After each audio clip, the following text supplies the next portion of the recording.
And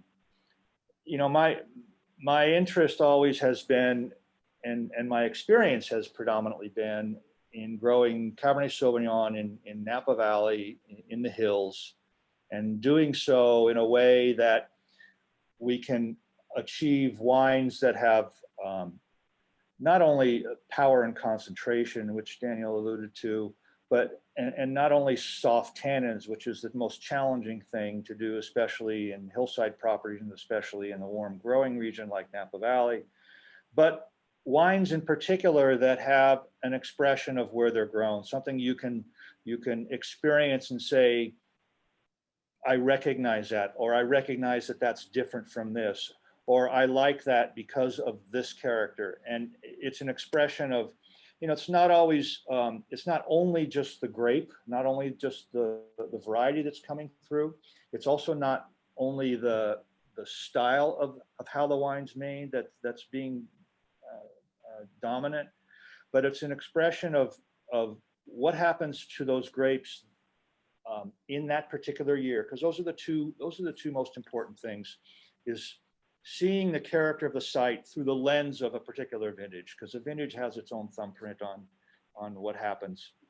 But if it's situated in an area where there's bay trees around, or there's redwood trees, or there's no trees, all that has an influence on the site, as well as the soil, as well as all the decisions that the people involved who planted and are caring for the vines and are making the wine, those human factors, those decisions influence the character that comes out as well. And they can do so in a stylistic way, or they can do so in a way that brings the site to the forefront. And that's my major interest, is to bring that site character through. Anyway, in throughout these years of working with Harlan and Maryvale and all these custom winemaking projects, most of which were hillside Cabernets, in the quest for trying to develop these wines of expression with soft tannins,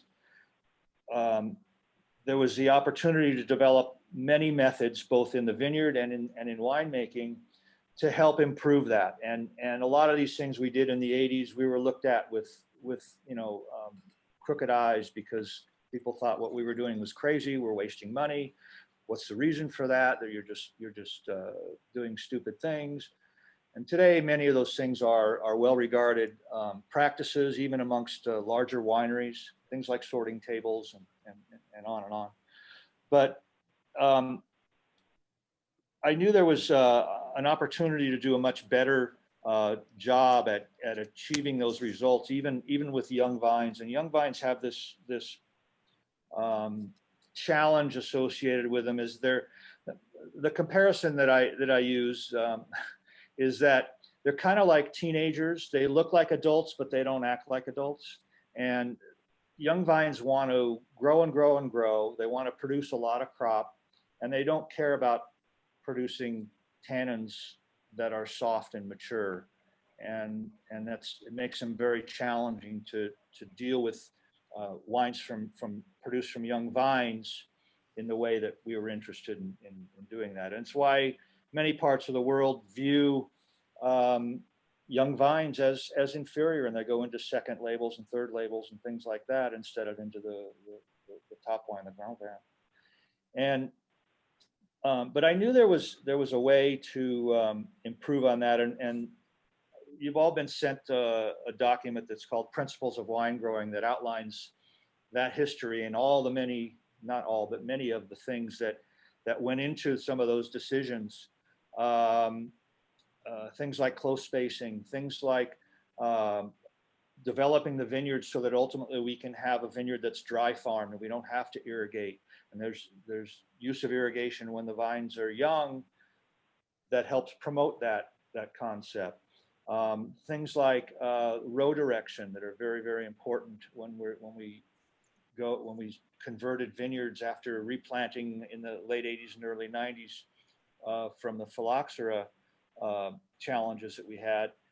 many people went to vertical shoot positioning, and then it became very important as to what row direction you had. In order to do these concepts, practice these principles that we wanted, starting in 1999, we found the right piece of property that fit those needs, and we began to develop the vineyard, and we've been working on it ever since. The first wine we produced was in 2004. The vineyard's now 21 years old. And I think we've accomplished everything that we've set out to do, and